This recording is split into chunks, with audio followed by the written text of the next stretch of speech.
হাদিস শরীফের মধ্যে আছে, বিশ্বনবী জনাবে রাসূল করিম সাল্লাল্লাহু আলাইহি সাল্লাম বললেন, এই লাইলাতুল কদরের রাত্রি কোনো ব্যক্তি যদি ঈমান সহি করে, যদি খালেস নিয়তে ঈমানদারের সহিত যদি নফল ইবাদত বندگی করে, কোরআন তেলাওয়াত করে, তাসবিহ পাঠ করে, জিকির করে, আবার আল্লাহ পাক রব্বুল আলামিন বললেন রাতকে অতিবাহিত করে দেয়, কাটিয়ে দেয়, আমার ইবাদত করতে করতে রাতকে কাটিয়ে দেয়, ওই ব্যক্তির জন্য আমি আল্লাহ পাক রব্বুল আলামিন তার ছোট বড় জাহিরি বাতিনি দিনের অন্ধকারে দেখা অদেখা জানা অজানা তার সমস্ত গুনাহগুলি আমি আল্লাহ পাক রব্বুল আলামিন ক্ষমা করে দিয়ে দেব। ওই ব্যক্তি যদি উহুদ পাহাড় পরিমাণ হয়, সাগরের ফেনা পরিমাণ যদি গুনাহ হয়, উহুদ পাহাড় পরিমাণ যদি গুনাহ হয়, তবু আমি আল্লাহ পাক রব্বুল আলামিন তার সমস্ত গুনাহগুলি ক্ষমা করে দিয়ে দেব। জোরে বলা যাবে না সুবহানাল্লাহ ভাইরা আমার? আর ওই রকম গুনাহগুলি আমি আল্লাহ পাক রব্বুল আলামিন ক্ষমা করে দিব, আর ওই রকম সব তার আমলনামায় লিখে দেওয়া হবে। সুবহানাল্লাহ। আল্লাহ পাক রব্বুল আলামিন কি সুন্দর করে কোরআনুল কারীমের মধ্যে ঘোষণা করে দিয়ে বললেন, ৯৭ নম্বর সূরা সূরা কদর আয়াত ১ থেকে ৫ মধ্যে জানিয়ে দিয়েছেন, ইন্না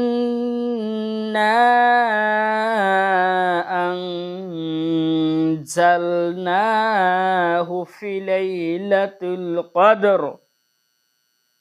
আমি আল্লাহ পাক রব্বুল আলামিন এই লাইলাতুল কদরের রাত্রি কোরআন নাজিল করেছি। ওয়া মা আদরাকা মা লাইলাতুল কদর। এই কদরের রাত সম্পর্কে কি তোমরা জানো? লাইলাতুল কদরি খায়রুম মিন আলফি শাহর। এই কদরের রাতের মধ্যে,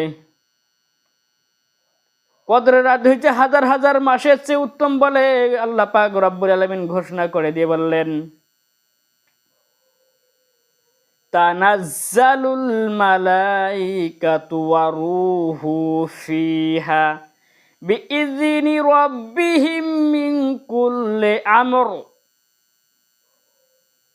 আল্লাহ পাক রব্বুল আলামিনের হুকুমে ফেরেশতা এবং ফেরেশতাদের সর্দার সহ সমস্ত ফেরেশতা পৃথিবীর বুকে আগমন করে, আর ফেরেশতার সর্দার কাবা ঘরের উপর বসে থাকে, আর সমস্ত ফেরেশতা সবুজ রঙের একটা বর্ষা হাতে নিয়ে সমস্ত ফেরেশতা পৃথিবীর বুকে ছড়িয়ে পড়ে।